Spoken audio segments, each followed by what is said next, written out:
On the edge of a quiet little pond, under a weeping willow tree, lived a very small, very fluffy, and very sleepy duckling named Lulla. The willow bent its long green branches over the water, like a mother wrapping her arms around the pond. Inside a hollow in its trunk was a cozy nest, soft with downy feathers and dry leaves. That was Lulla's home. In the mornings, the pond woke early. Colorful birds chattered in the tall trees. Dragonflies zipped and buzzed over the smooth water. Fish twitched like silver commas beneath the surface, catching the very first pieces of sunlight that slid across the pond. Frogs cleared their throats on round lily pads and practiced their croaks like a choir warming up. Everyone was busy. Everyone except Lulla. Inside the hollow tree, wrapped in feather-soft warmth, Lulla slept and slept. She snuggled her bill under one wing, curled her little orange feet close, and drifted in dreams where the world was always gentle and nothing ever rushed. Lulla loved many things: the smell of the pond when the sun warmed it, the way water lilies opened one petal at a time, the way the wind sang through the willow's branches. But most of all, Lulla loved to sleep. She loved sleeping so much that there never seemed to be enough time for all the adventures she imagined. She dreamed of racing leaves across the pond like tiny boats. She dreamed of learning to swim as fast as the others, and of one day flapping her wings and floating just a little bit above the water. But when morning came, her dreams were so soft and sweet that it was hard to leave them behind. Every day went almost the same way. The sun would climb higher and higher. The pond would grow noisier and brighter. And at last, Lulla's eyes would blink open. She would yawn a slow, squeaky yawn, rub her cheek against her feathery shoulder, and whisper to herself, "Just one more minute," then another, and sometimes another after that. By the time Lulla finally waddled out of the hollow, the day was already busy without her. Duckling friends practiced swimming in gentle circles. Some stood in a line behind their mothers, little tails wiggling as they paddled. Tall storks tiptoed in the shallows, looking very serious and important. Frogs bounced from pad to pad like green pebbles that could jump. Lulla liked to watch them for a while, her head tilting slowly from side to side. Watching was easy. Watching was quiet. Watching made her eyes feel heavy again. Often before she knew it, her bill would sink against her chest and she'd drift right back into sleep. Sometimes she woke to find a leaf stuck to her feathers or a line of ants marching politely around her. Once, she even woke to discover that a butterfly had landed on her head and then thought better of it. The ducklings giggled kindly. No one was unkind to Lulla. They knew she was just different. Still, Lulla felt a small ache inside. She wanted to play. She wanted to try everything. She wanted to stay awake long enough to have a proper day. Her favorite part of the day came in the evening. When the sky turned the color of soft peaches and plums, the air cooled, and the smells of wet earth and flowers grew deeper and sweeter. Lulla's family would sit together in the grass under the willow. They nibbled on tiny bugs and seeds and listened to the frogs sing slow songs that sounded like good night in frog language. After dinner, Lulla would shuffle back into the hollow, curl into her nest, and let the darkness close gently around her like another soft wing. If the day belonged to everyone else, the night belonged to Lulla. In her dreams, she was brave and wide awake. She flew far above the pond, her little wings strong and sure. She dived through silver moonlight, splashed into the cool water, and raced across it faster than any duckling had ever swum.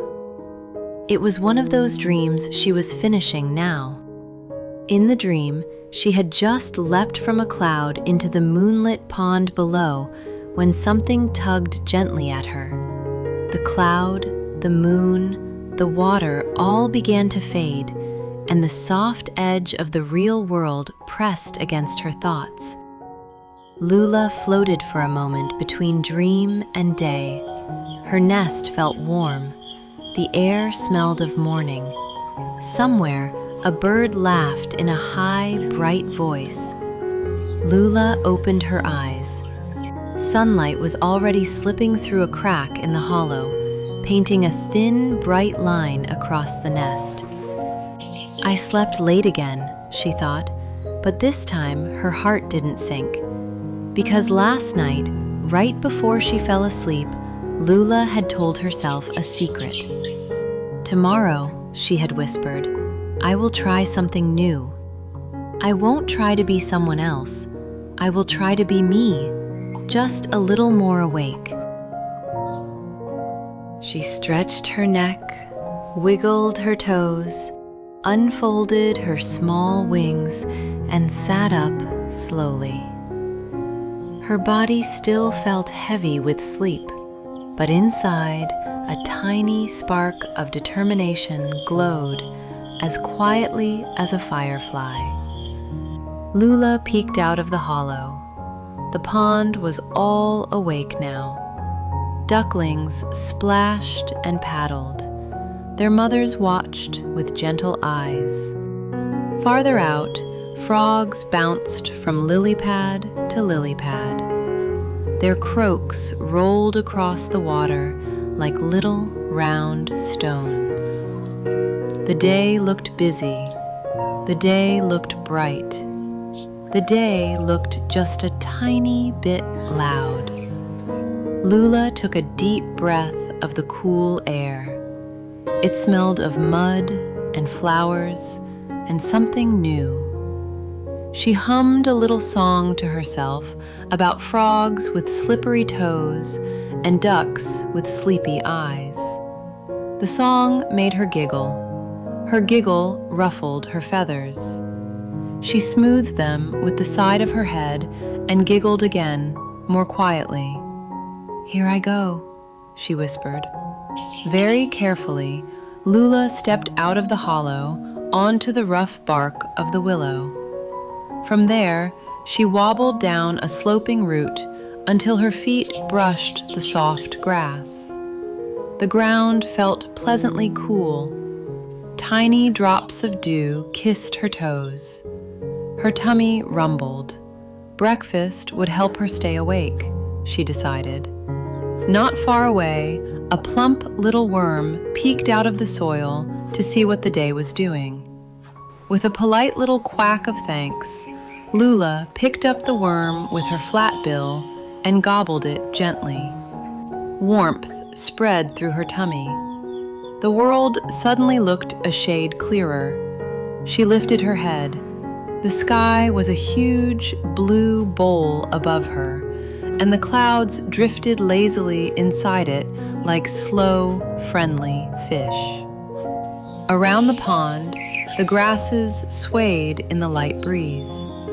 Tall trees leaned toward the water as if they, too, wanted to see their reflections. Water lilies floated like pink and white boats, their petals opening to greet the sun. It's a beautiful day, Lulla said softly. And for the first time, she did not think, too bad I'm so sleepy.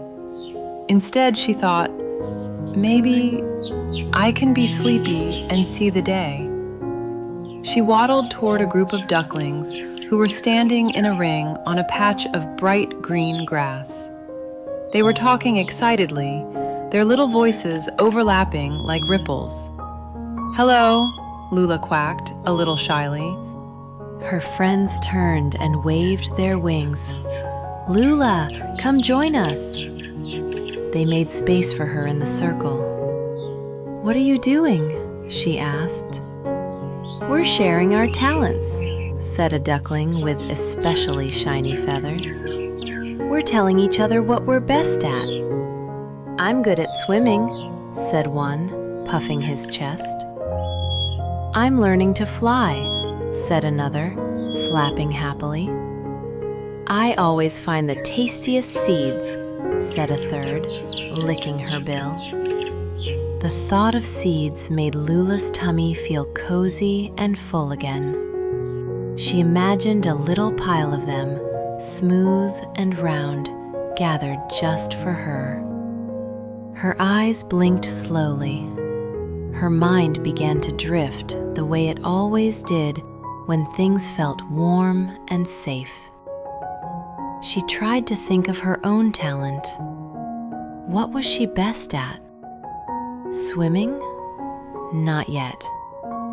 Flying? She hadn't even tried. Finding food? Sometimes worms scared her a little if they wriggled too suddenly. Her thoughts grew softer and softer.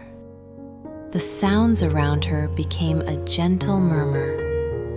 Lulla yawned. Her eyelids drooped. Her body relaxed, and before she could say a single word about a single talent, she curled right up in the middle of the circle and fell fast asleep. She slept so deeply that she didn't notice when the other ducklings tiptoed away toward the water. She didn't notice when a breeze tickled the little feathers on her back. She didn't even notice when a leaf landed on her head and decided to stay there a while. In her dream, Lulla floated on a leaf boat across a silver pond. The stars above her were so close that she could almost touch them with her wing. She wondered what a star would feel like. Just then, a giant frog leaped into the sky, landed on a star, and shouted, "Crow egg!" The sound was so loud that it shook the dream to pieces. Lulla's eyes flew open. She lifted her bill from her feathers and looked around in confusion. She was not on a leaf boat. She was on the grass. There was no sky full of stars, only a very bright sun, already high in the sky. Near the water's edge, her friends were splashing and practicing their swimming. The frog who had shouted sat on a nearby stone, looking very satisfied with himself. "Oh no," Lulla whispered. "I did it again." She had promised herself that today would be different. She had wanted to stay awake, to share her talent, to be part of the busy, shining day. But instead, she had done exactly what she always did. She shook herself gently, trying to chase away the last bits of dream, and waddled down to the edge of the water. Her friends stopped splashing when they saw her coming. "I'm sorry," Lulla said, her voice small. "I didn't mean to fall asleep. I really wanted to tell you my talent." The other ducklings gathered around her, their eyes kind. "It's all right, Lulla," one of them said, smiling. "You already showed us." "I did?" Lulla blinked. "Of course," another giggled. "You are the best sleeper on the whole pond." "No one falls asleep faster than you," added a third. "And no one looks as cozy doing it." "You can nap anywhere," said another. On the grass, on a stone, probably even on a lily pad if it didn't tip over. Lulla stared at them. She had never thought of sleep as something you could be good at. It was just something she did, something she couldn't help. I thought it was a problem, she admitted. The ducklings shook their heads. Well, sometimes we wish you'd stay awake for the games, one said gently. But we love that you're you. And at night, another added, when we're still too full of splash and noise to fall asleep, you're already dreaming.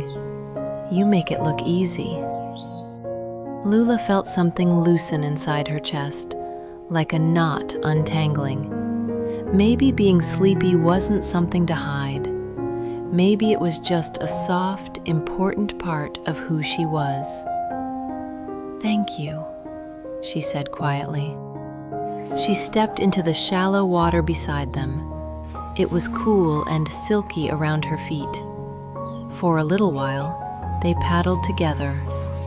Lulla wasn't the fastest or the strongest, but the water felt nice. She watched the tiny waves she made with her own feet and felt strangely proud. As the sun began to slide toward the tops of the trees, a golden calm settled over the pond. The dragonflies flew a little slower. Birdsong softened. Frogs practiced their evening notes.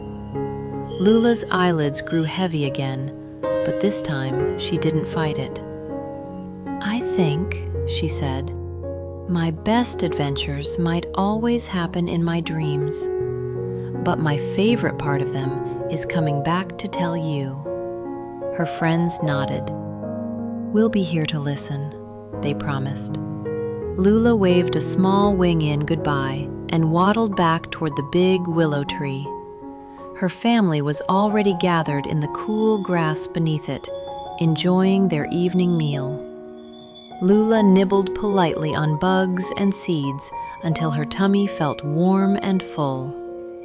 Then she climbed up the familiar route, slipped into the hollow, and sank into her nest.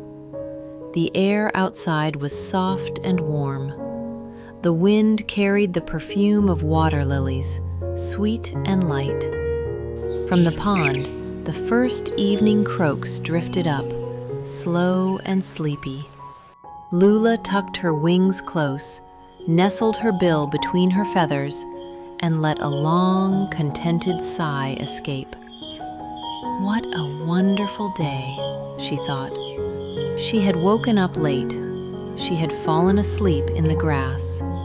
She had done all the things she had always done. But today, she had also learned something new, that she did not need to be less sleepy to be loved. She only needed to be Lulla. Outside, the frogs sang their lullaby. The willow's branches whispered softly in the breeze. The pond shimmered with the last light of day. And with the gentle thought, I am perfect, just the way I am, floating in her mind like a small white feather, Lulla drifted off into the coziest, safest, softest sleep.